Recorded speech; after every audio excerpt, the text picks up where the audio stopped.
안녕 하시모니까. 여러분 김창입니다. 오늘은 2020년 3월 12일이고요 지금 현재 오전 8시 59분입니다 시끌 자습서 19번째 동영상이고요 이번 시간에 SIMD SSSE3 ABEX ABEX2 ABEX 512 인텔 AMD CPU Intrinsic Function 이라는 제목으로 동영상을 찍습니다. SIMD는 들어봤죠? 뭐 싱글 인스트럭션 멀티플 데이터 그래갖고 뭐 옛날에 나왔던 테크놀로지고 많이 들어봤을 텐데 이 ABEX도 나온 지 좀 됐거든요. Advanced Vector Extension 뭐 그런 걸 겁니다. 이런 거 쓰려면요 어셈블러를 써야 되는데 어셈블러로 코딩하기가 굉장히 번거롭단 말입니다. 그리고 어셈블러로 코딩하면 읽기가 좀 힘들고요. 그래서 또 윈도우상에서 64비트에서 인라인 어셈블러가 안 된단 말입니다. 그러니까 C++ 코드에 어셈블러 코드를 섞어 쓸 수 없단 말입니다. 다행히 인텔 또는 마이크로소프트에서 인트린직 펑션을 제공을 하는데요. 이 인트린직 펑션 사용할 줄 알면 좀 깊게 컴퓨터를 이해하고 C 또는 C++으로 계산하기 힘든 거 인트린직으로 간단하게 처리할 수 있는데요. 인트린직이 왜 필요하냐? 필요 없을 수도 있습니다. 필요 없을 수도 있는데 데이터 패러럴 C++ 이 책에서요. 여기 11장을 보면 챕터 11장을 보면 벡터가 있거든요. 벡터에서 보면 뭐 벡터 패러렐리즘 그래갖고 이렇게 있고요. 11장에 보면 벡터를 어떻게 쓰는지 설명이 되어 있는데요. 이거를 제가 좀 확대를 해보면 예를 들어서 플로트 4 여기서 말하는 벡터는 수학적인 벡터를 말하는 게 아니라 배열을 뜻합니다. 배열. 그래서 플로트 4 하면 플로팅 포인트 숫자 4개를 뜻하는 거거든요. 밑에 조금 내려와서 보면 여기 계산 그림이 있는데요. 이렇게 그림이 나와 있고요. 좀 더 내려가 보면 이제 벡터 x랑 벡터 y를 두 개를 더하면 더하기는 하나의 명령이에요. 하나의 명령으로 이 벡터가 이게 배열이에요. 배열. x0랑 y0가 빵 더해져 갖고 x0 y0 되고 x1이랑 y1이랑 빵 돼갖고 x1 y1 이렇게 엘리먼트끼리 더해지는데요. 이거 벡터 맞잖아요. 그죠? 배열 맞잖아요. 이렇게 계산하는 거를 SIMD Edition with 8-way data parallelism 8way라는 거는 하나, 둘, 셋, 넷, 다섯, 여섯, 일곱, 여덟 8개가 한꺼번에 계산이 빵 된다 이 뜻입니다. 이 SIMD를 C 또는 C++ 코드 레벨에서 사용하려면 인트린직이 필요합니다.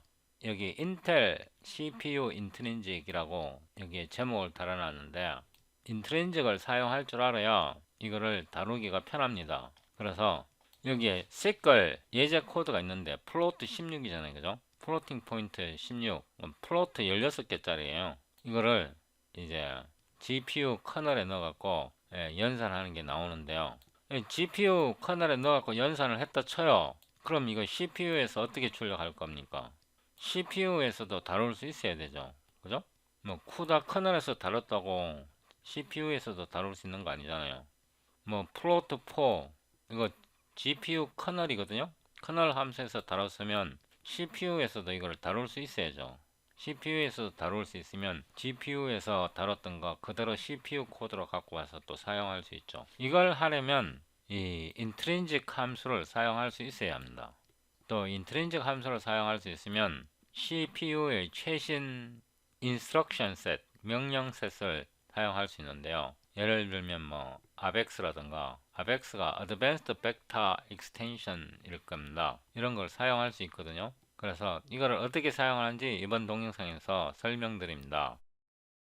제 동영상을 시청하실 때는요. 느긋한 마음으로 시청을 하세요. 느긋한 마음으로. 이번 동영상 길이가 30분이 될지 1시간이 될지 2시간이 될지 모르겠는데요. 여러분이 느긋한 마음으로 제 동영상을 시청하고 소스 코드를 다운받아 갖고 여러분 기계에서 한번 실행해 보면요. 여러분이 혼자 공부할 때 최소한 이틀, 3일 또는 일주일, 2주일 걸리는 거를요, 제 동영상 하나 보고 해결이 되거든요.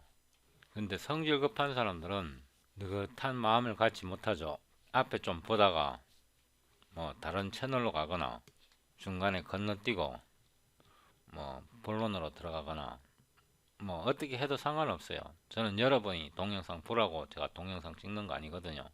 저는 제 기록을 위해서 찍는 거고 제가 나중에 다시 보기 위해서 찍는 건데요. 그리고 젊은 사람들한테 이런 거 좀 가르쳐 드리고 싶어서 찍는 거지, 마음이 없는 사람들을 가르칠 생각 눈꼽만큼도 없거든요. 이거는 과수원 사진인데요. 사과 있잖아요, 그죠? 사과. 어릴 때 우리 아버지가 과수원을 했는데요. 과수원에 연못이 하나 있었어요. 그 연못이 꼭 이렇게 생겼었는데요. 연못처럼 보이네요, 사진이.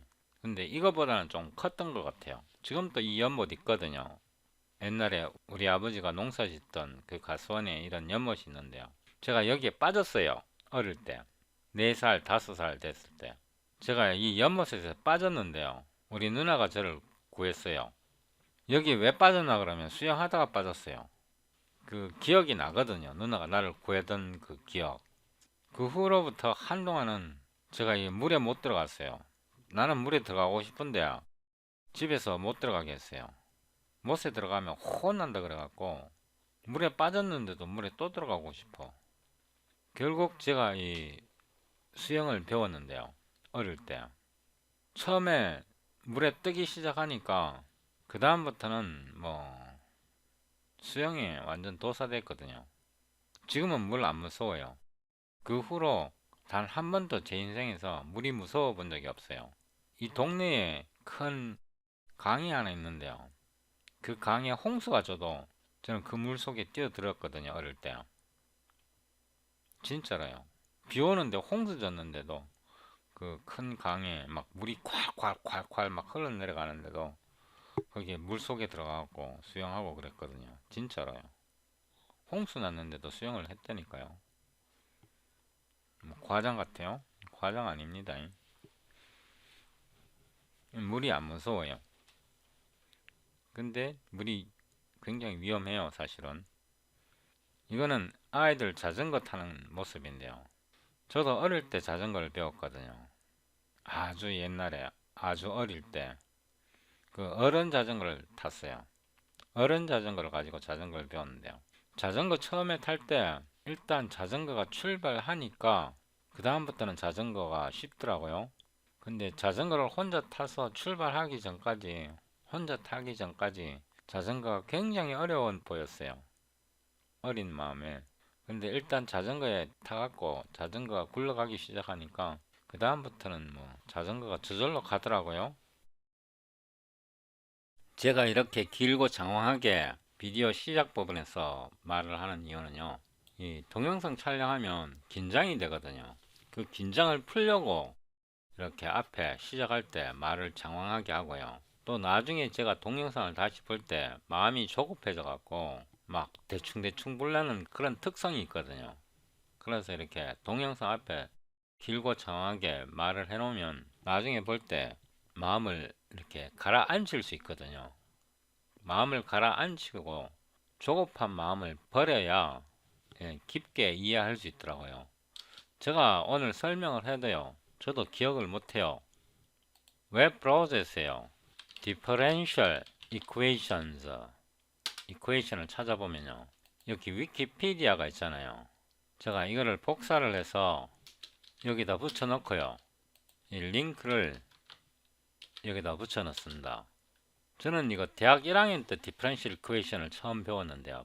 수학과에서 보통 대학 2학년 때 이거 배우는데 저는 이거 대학 1학년 때 디퍼런셜 이퀘이션을 했어요. 처음에 이거 할 때는 컴퓨터로 하는 게 아니라 대부분 이제 대수학적으로 미분 방정식을 푸는데요. 그때 이거 저는 굉장히 재밌게 공부했어요. 그러니까 디퍼런셜 이퀘이션을 굉장히 재밌게 열심히 공부했거든요.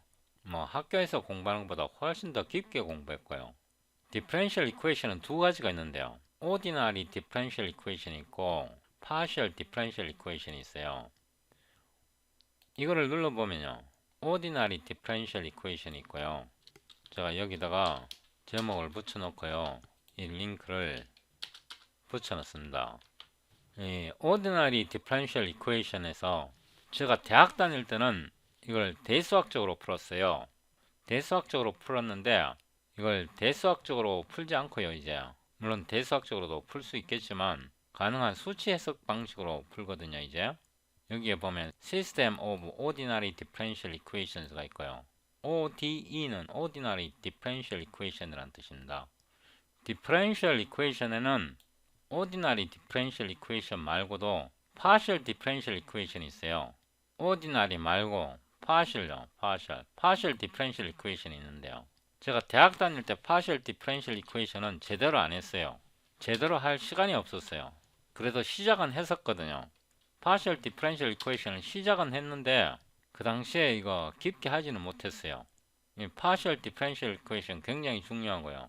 실제 문제는 Partial Differential Equation을 굉장히 많이 풀거든요. 이런 거 꼭 다뤄봐야 합니다. 수치 해석으로 미분 방정식을 풀 때요, 제일 기본적인 방법이 오일러 방법이거든요. Ordinary Differential Equation에서 오일러 방법은 굉장히 중요해요. 이거 꼭 다뤄볼 건데요. 오일러 방법에는 포워드 오일러 메소드가 있고요. 또 룬지 쿠타 메소드, 이 방법도 굉장히 중요하거든요. 이것도 앞으로 해볼 건데요. 오일러 방법에는 한 가지 더 있어요. 백워드 오일러 메소드도 있거든요. 백워드 오일러 메소드, 이 방법도 해볼 겁니다. 이걸 2번으로 잡고요. 이 링크를 복사에다가 붙여놓고 이거는 3으로 잡겠습니다. 제가 이렇게 목록을 만드는 거는 앞으로 이거를 다 해보겠다는 뜻입니다. 그래서 제가 마음이 급한데요, 이거 빨리 해보려고 그러면 시끌과 쿠다를 빨리 완성을 해야 되거든요. 이 Partial Differential Equation에서 보면 이걸 해결하는 방법이 두 가지가 있어요. 수치 해석학적으로 해결하는 방법이 두 가지가 있는데요. 여기에 보면 Numerical Solution 해갖고 Finite Element Method가 있고요. Finite Element Method, 이 Finite Element Method, 이 링크를 눌러보면요, The finite element method is a popular method for numerically solving differential equations arising in engineering and mathematical modeling, 이렇게 되어 있는데요. 이거 굉장히 중요한 계산 방식이거든요. 이 finite element method 말고도 finite difference method가 있어요. 이것도 굉장히 중요하거든요. finite difference method, finite difference method, 굉장히 중요한 편미분 푸는 방법인데요. Finite Difference Method 외에도 Finite Volume Method라는 게 있어요. 이 방법인데요. Finite Volume Method, 제가 좀 정리를 하는 겁니다. 앞으로 제가 뭘 공부할지를. 이 Finite Difference Method를 좀 제대로 이해하려면요, Finite Difference가 뭔지 알아야 합니다. Finite Difference가 뭔지 먼저 알아야 하거든요. 그래서 Finite Difference Method에 대해서, Finite Difference에 대해서 공부할 거고요.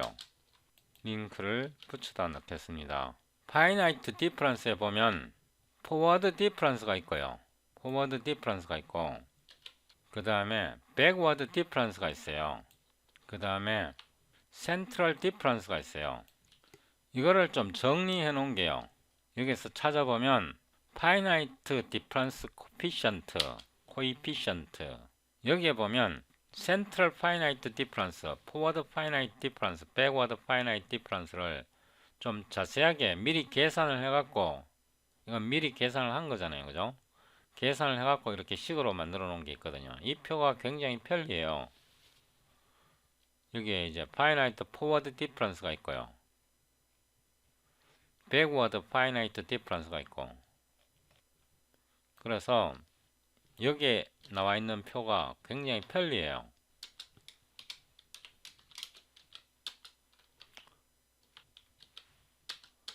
앞으로 다룰 거고요. 그 다음에 또 알아야 할 게 스텐실이라는 개념에 대해서 알아야 되는데요. 미분 방정식 풀 때 이거 스텐실 꼭 알아야 되거든요. 스텐실이 문제예요. 스텐실 Numerical Analysis 해갖고 여기에 나와 있는데요. 이 링크를 붙여 놓겠습니다. 여기다가요. 스텐실에서 5포인트 스텐실이 있고요. 뭐 여기에 더 내용 읽어보면 됩니다. 여기 있죠, 그죠? Partial Differential Equation에서 사용한다 그러잖아요. 5포인트 스텐실이 있고요. 예, 이거는 제가 저기 영어 채널에서 동영상을 찍은 적이 있는데요. 예, 5포인트 스텐실 이거 굉장히 중요합니다. 그 다음에 스텐실에서 크랭크 니콜슨 메서드 이거 굉장히 중요하거든요. In numerical analysis, Crank-Nicolson method is a finite difference method used for numerically solving heat equation, similar partial differential equation. 그러니까 편미분 풀 때 필요하다 이거 아닙니까? Crank-Nicolson method. 제가 이렇게 지루하게 이렇게 표를 만들었는데요. 링크를 만들었는데요. 제가 이거 막 마음이 급해갖고 쿠다 시클 배우는 거 건너뛰고 일로 막 빨리 넘어가고 싶은데 일단 시클과 쿠다를 먼저 편하게 다룰 수 있도록 해놓고 일로 넘어가는 게 편하거든요.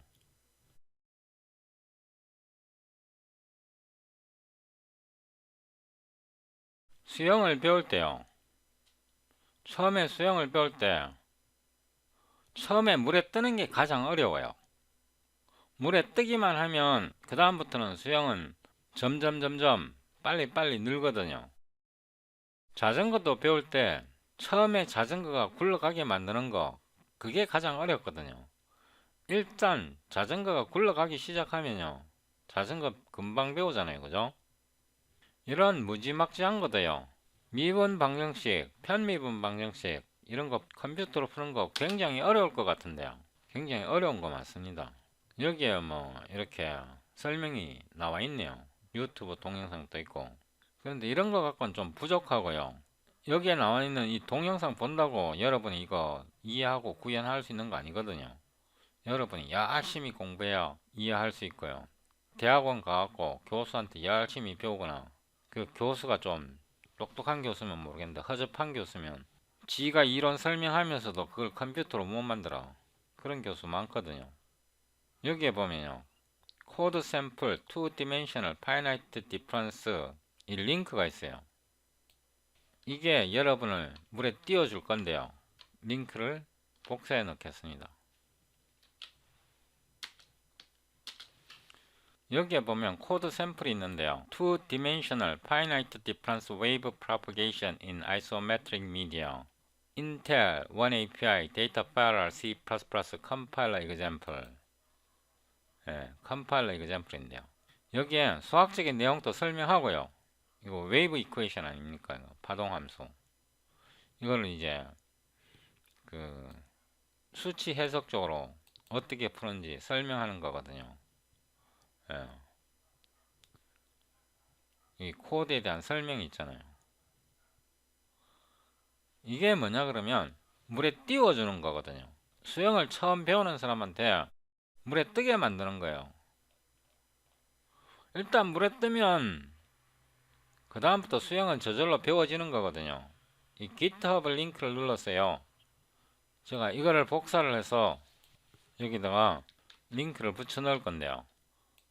샘플 파일을 눌러보면요. 이 링크를 누르면 이거를 눌러야겠네요. 제가 잘못 넣었네. 이 링크를 누르면 샘플을 다운로드 할 수 있거든요.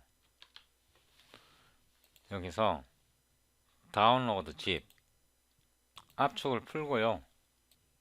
이걸 압축을 풀어서 압축을 풀면 One API 샘플 마스터가 열리는데요. 이 속에 보면 디렉트 프로그래밍이 있어요. DP, C++ 있고요. 여기에 Structured Grid가 있어요.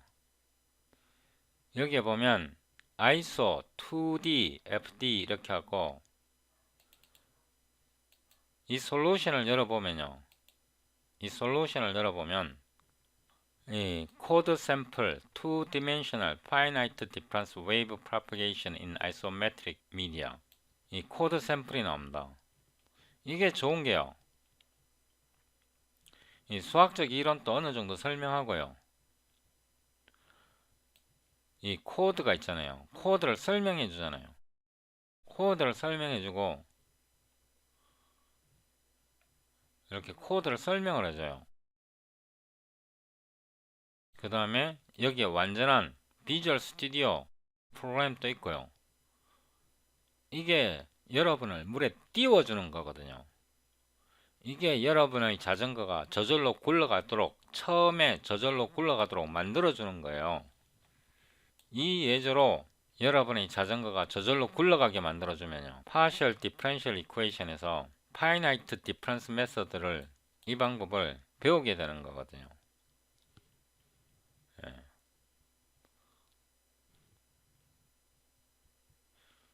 물에 뜨기만 하면요, 수영을 배울 수 있고, 자전거가 굴러가기만 시작하면 자전거를 잘 탈 수 있습니다. 5분 쉬었다가요, SIMD, SSSE3, ABEX, ABEX2, ABEX 512, 인텔 AMD CPU 인트린직 펑션에 대해서 배우는데요. CPU 인트린직을 알아야 CUDA 인트린직에 대해서도 배울 수 있습니다. CUDA 인트린직을 찾아보면요, 엔비디아 CUDA도 싱글 프리시전 인트린직을 제공하고요, 인티저 인트린직, CUDA Math API, CUDA 툴킷, 인트린직 함수를 이해하고 사용할 수 있습니다. 잠시 쉬었다가 일단 CPU 인트린직 펑션에 대해서 배웁니다. 솔직히 말해서 이런 거 누가 가르쳐 줄 수 있습니까? 여러분의 대학 선생이 이런 거 가르쳐 줍니까? 그 사람들 자기가 이론 설명해 놓고 그 구현도 못하는 그런 허접한 교수들 굉장히 많거든요.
잘 쉬셨습니까?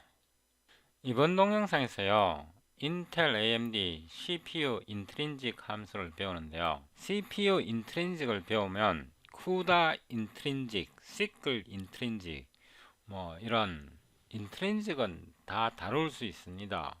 이런 거 여러분이 혼자 스스로 배우려면요, 프로그래밍에 상당한 고수가 되어야 하거든요. 그리고 이런 거 학교에서 다루기 어렵고요. 다른 말로 여러분에게 이렇게 가르쳐 줄 수 있는 사람, 가르쳐 드릴 수 있는 사람 많지 않거든요. 인내력을 갖고 천천히 시청하시는 게 여러분에게 굉장히 큰 도움이 될 것입니다. 앞으로 제가 이 디퍼런셜 이퀘이션에 대해서 굉장히 많이 다룰 건데요. 제 마음은 막 빨리 일로 팍 뛰어들고 싶어요. 왜냐면 제가 이거 대학 다닐 때 편미분을 막 좀 하다가 대학을 졸업했고, 대학 졸업한 후에 제가 번역사로 일을 해왔기 때문에 수학도 안 다룬 지 오래됐거든요. 그래도 어떻게 흘러가는지는 다 알고 있습니다.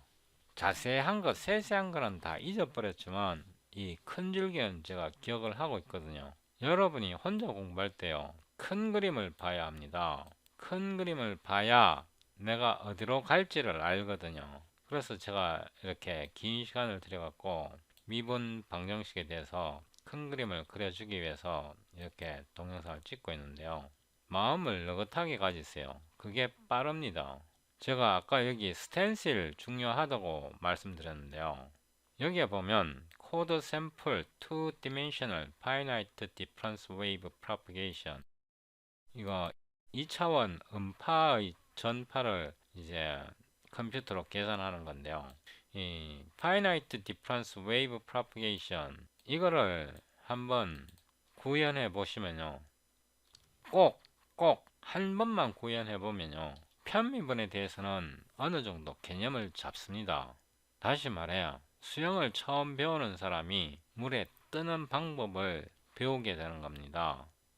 일단 물에 떠버리면요, 그 다음은 저절로 스스로 수영 실력이 점차 늘어나거든요. 자전거 타는 것처럼 일단 자전거가 혼자 굴러가기 시작하면요, 그 다음 자전거 타는 거는 뭐 일도 아니거든요. 여기에 모든 게 다 설명되어 있습니다. 여기에 보면 스텐실 알고리즘을 사용하는데요, 스텐실 알고리즘을 사용하거든요. 이게 이제 스텐실 알고리즘 방법인데요. 해놨잖아요. Computation to solve wave equation in 2D.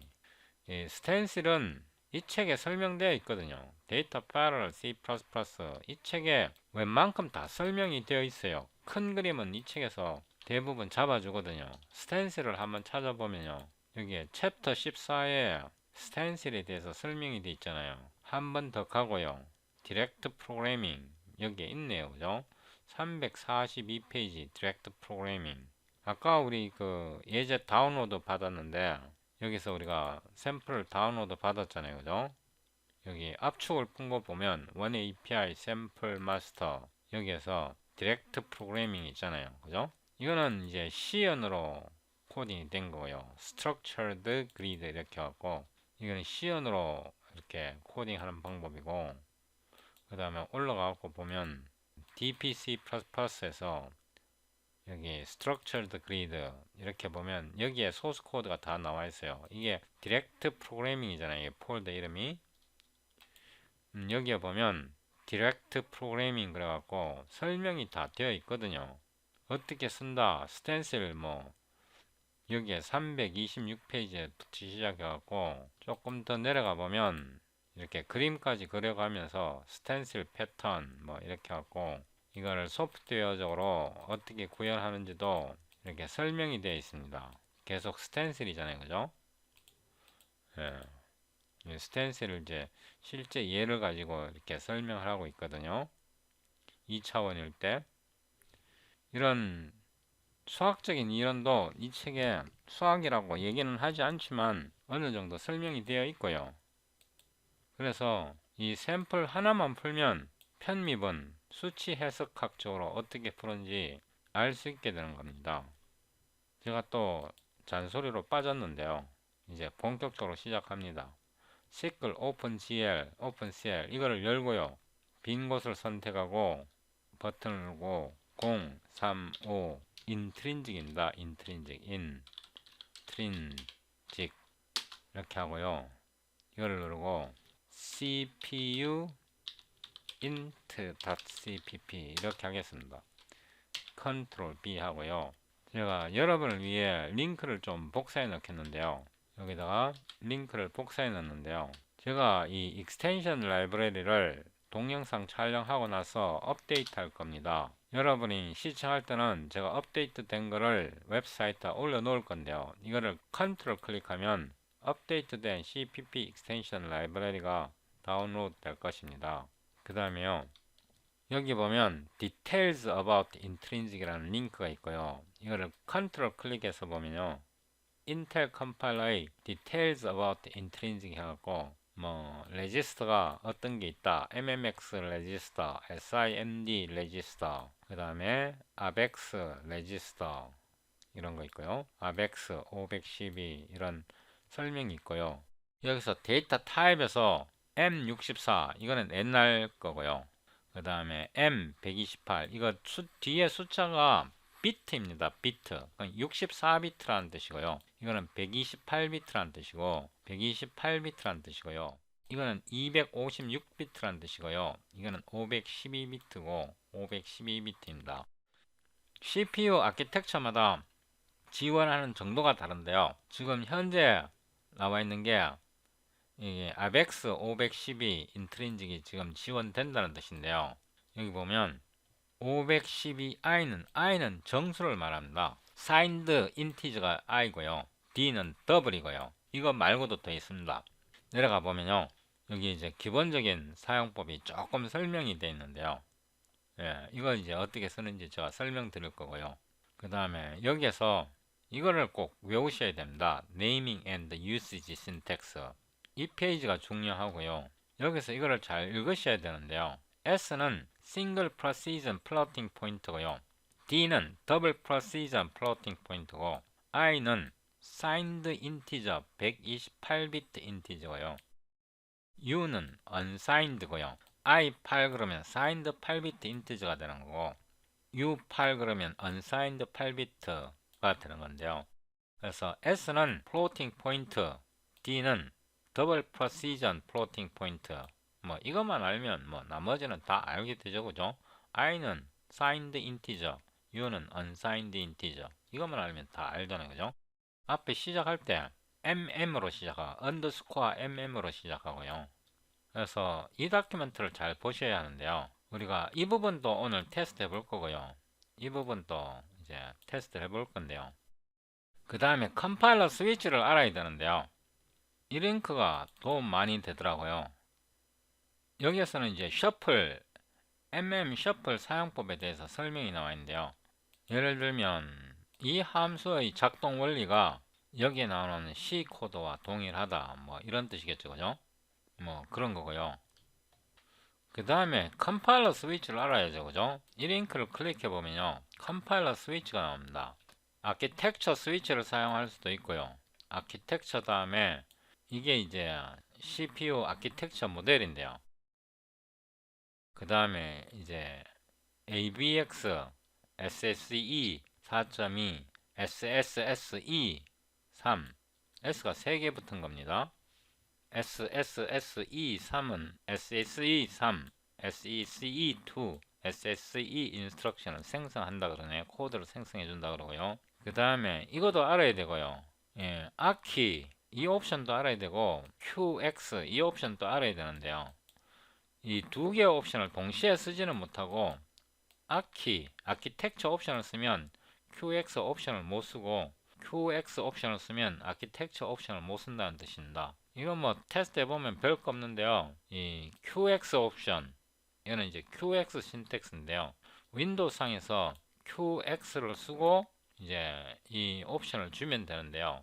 우리가 이번 동영상에서 이 커맨드 라인을 어떻게 쓰는지도 제가 설명을 드릴 거고요. 별로 어려울 거 없으니까 느긋한 마음으로 시청하시기 바랍니다. 많이 지루합니까? 이제 지루하지 않게 해드릴게요. CPG, SED, Extensions, include CPG, bitwise include cl sickle hpp. 그 다음에 중요한 게 있는데요. intrinsic을 쓰려 그러면 imm intrin.h 이 헤더 파일을 넣어야 되거든요. 그 다음에 네임스페이스 cbw를 사용할 건데요. cpg bitwise 이 네임스페이스를 씁니다. 이게 굉장히 중요한데요. 이 cpg bitwise는 제가 만든 라이브러리입니다. void test bitwise int main 여기다가요. 예를 들어서 int a는 0x08 sed cout a as decimal. 제가 이거 옛날에 decimal로 발음했는데 decimal이 아니고 decimal이라고 발음하더라고요. 그래서 이거를 그냥 이렇게 하면 decimal로 인쇄가 되는데요. 이렇게 해도 되고 cbw to dec 이라는 게 있어요. dec decimal decimal이 아니고 decimal. 이걸 bitwise로 표현하려면요, as binary digit이란 뜻이겠죠. 이렇게 bitwise로 표시하려면 2 bits 이렇게 하면 이거를 비트로 표시하거든요. 그래서 이 함수를 복사해서 이렇게 붙여놨습니다. 이 cpg bitwise 이 헤더 파일 속에 이런 라이브러리가 들어있는데요. 이거를 굉장히 로우 레벨 프로그래밍을 하기 위해서 제가 만든 겁니다. 명령줄 프롬프트를 열고요. 인텔 컴파일러를 사용해야 합니다. dp cpp qsed equal 하고요. C++20 이거 스위치 컴파일러 스위치 알아야 되거든요. 이거 꼭 잊어버리면 안 되고요. EHSC 이거 exception specification인데 이거 꼭 반드시 써야 되고요. 파일 이름이 cpu int cpp o d.ex인데요. 여기다가 제가 옵션을 더 주는데요.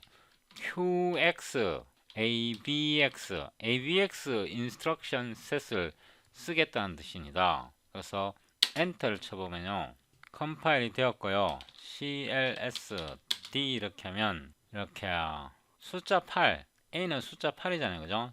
16진수로 지정을 했는데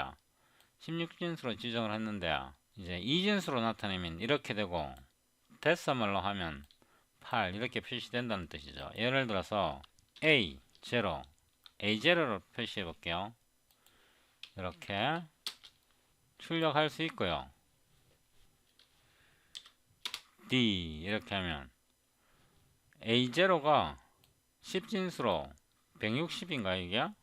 이건 맞나요? 그 다음에 2진수로 이렇게 표시가 되네요. 이게 뒤에 동그라미 두 개가 있는 거라요. 이런 뜻이에요. A 0 0 이렇게 네 자리잖아요, 그죠? 이렇게 해야 네 자리죠. 이렇게 한번 해볼까요? 다시 빌드 하고요. 이렇게 이거는 16진수로 나타낸 거고, 이 동그라미 있느냐 없느냐에 따라 값이 달라요. 이렇게 하면요, 이렇게 하면 이렇게 10이죠, 그죠? 이게 16진수로 A를 10진수로 바꾸면 이렇게 되잖아요. 이거 2진수로 나타내려고 그러면요, int b는 0b 0b 0 1 1 1 이렇게요. 이거를 이렇게 b 이렇게 한번 나타내 보고요. b를 이렇게 나타내 보고, 이걸 2진수로 표시하려고 그러면 이렇게 돼야 돼요. bits 요거를 b 바이너리 이렇게. 이게 편해야 좀 로우 레벨 프로그래밍 하기가 용이하죠.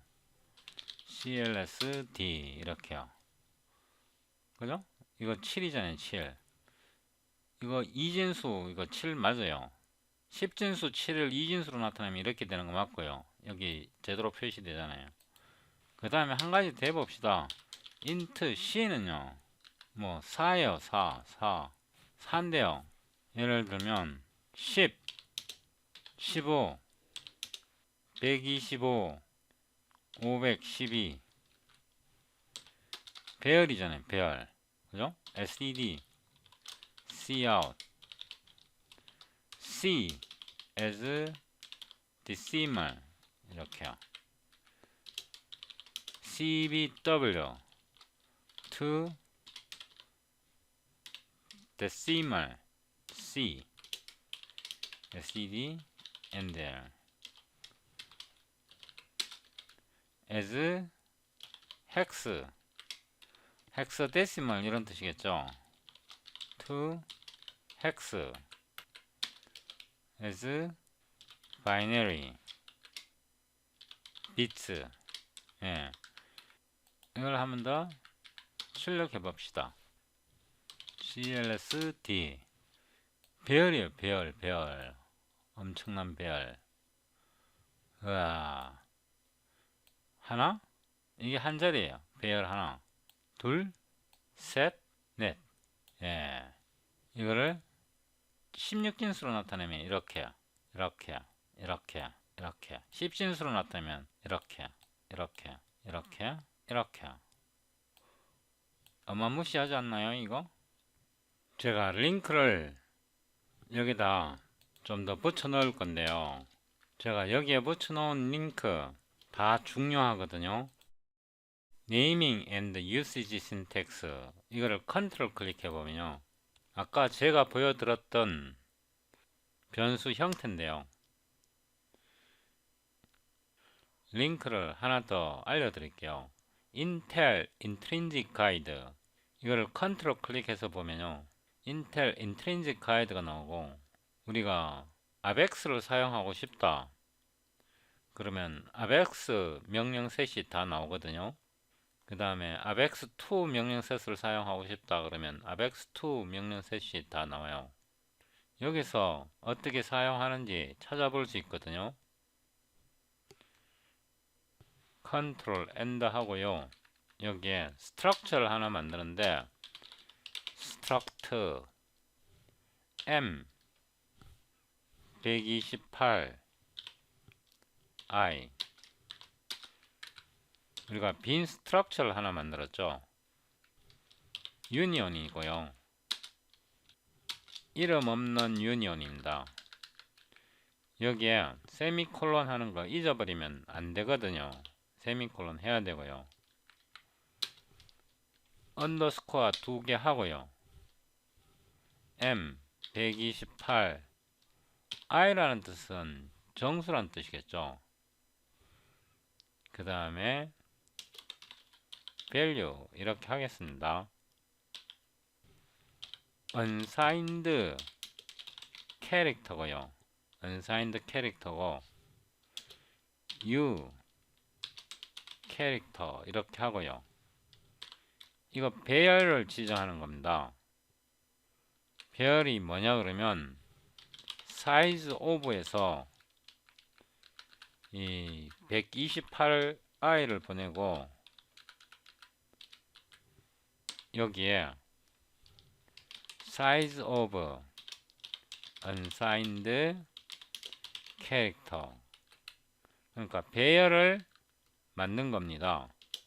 배열을 만들어서 이 m 128i와 유니온으로 결합한 거고요.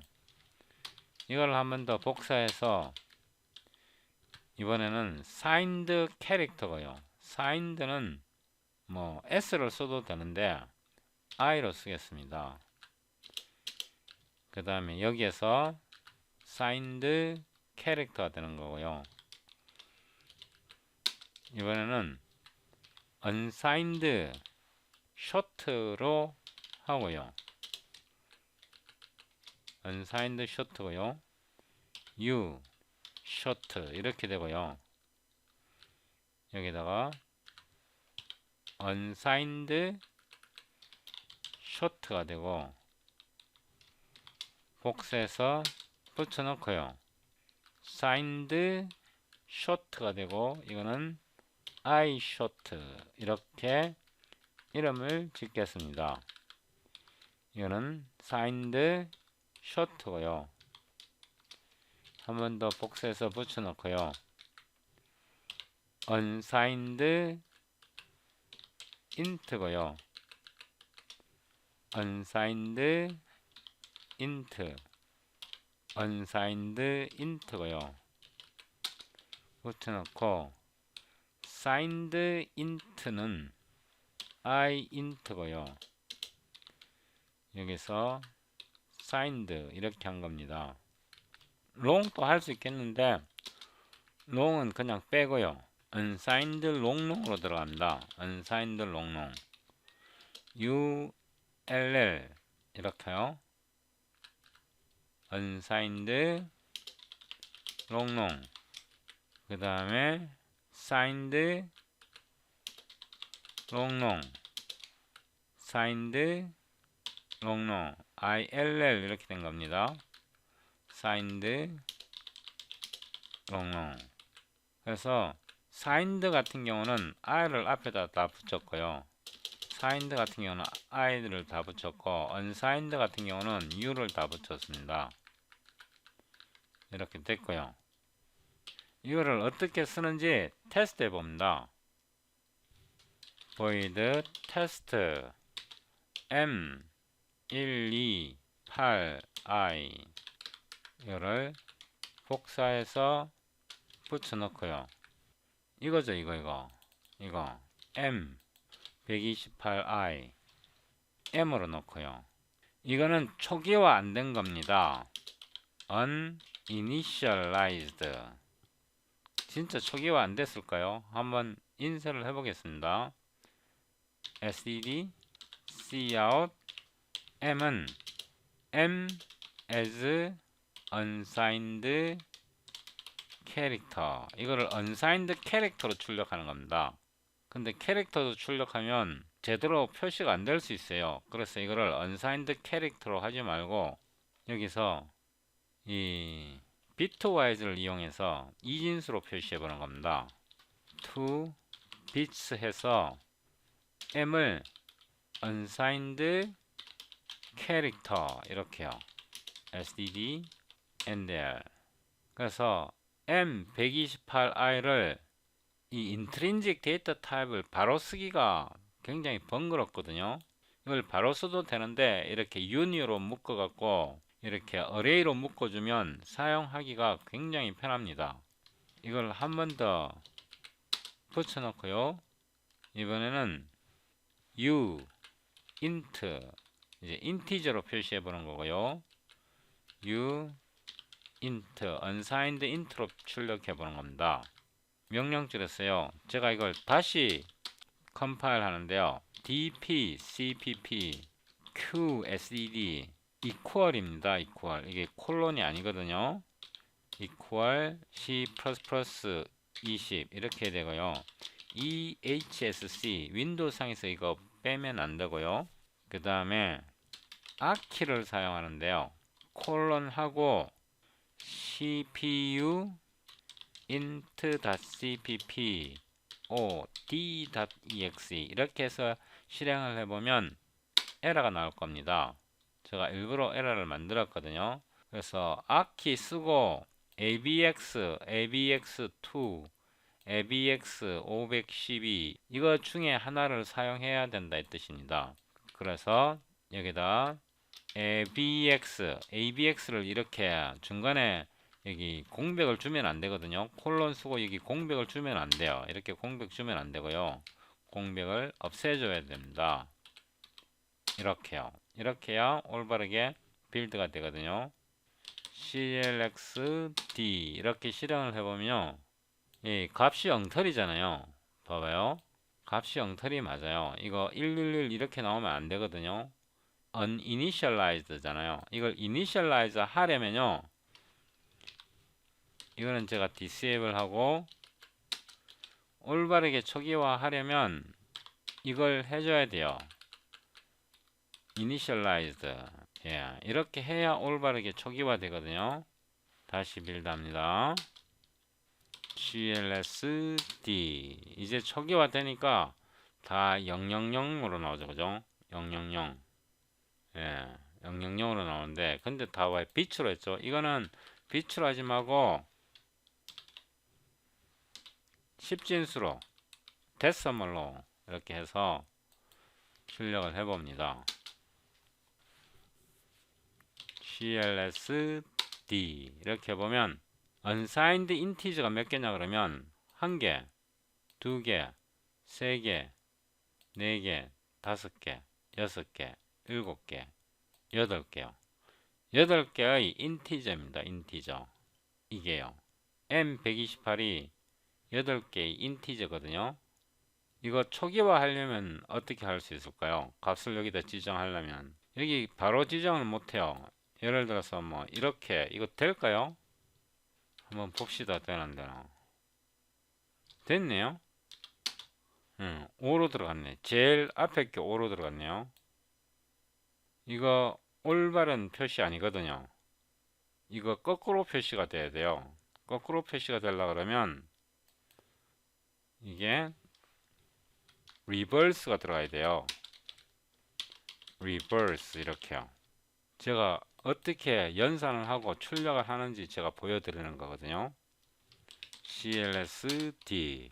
이번에는 거꾸로 한 거는 제일 끝에 있잖아요. 5가 여기 있잖아요. 여기에 가 있는 게 아니라. 이거를 배열로 출력할 수 있어요. 배열로. 5로 L-value reference as array 이렇게 하고요. M을 signed int 이거 배열이에요. 배열. std cout m I int as array 이렇게 해서요. as array std and 이렇게 해서 다시 출력을 해봅니다. 이거는 배열로 표시하는 거거든요. CLSD 배열로 표시했잖아요. 배열로.